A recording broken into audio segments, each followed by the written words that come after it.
UNESCO ambayo ni idara ya United Nations wametambua culture ya Wamasai na imewekwa katika orodha ya mambo ya muhimu duniani kote ambayo inazingatiwa na jamii ya watu wa duniani kote.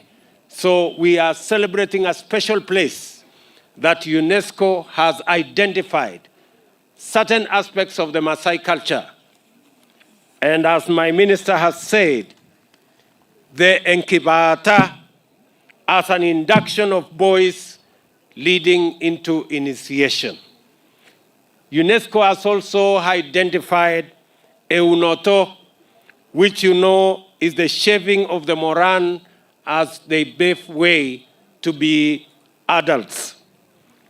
And Olngesher, the meat-eating ceremony that serves as a graduation to adulthood. Haya mambo matatu yametambuliwa na United Nations kupitia UNESCO kama items ya culture ya Wamasai ambayo ni ya muhimu duniani kote.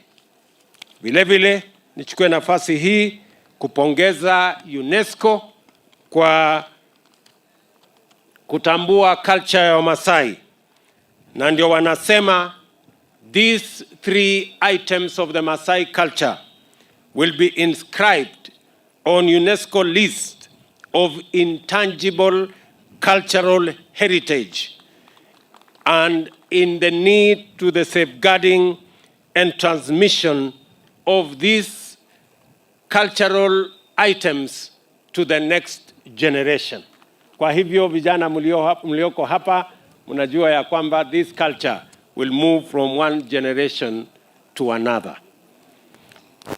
Mimi nataka vile vile niseme ya kwamba mbali na kupanga yale mambo mengine mengi yote, culture hii imewezekana kwa sababu mumelinda na mumetunza mazingira katika sehemu zenu, hasa katika counties hizi zetu 3.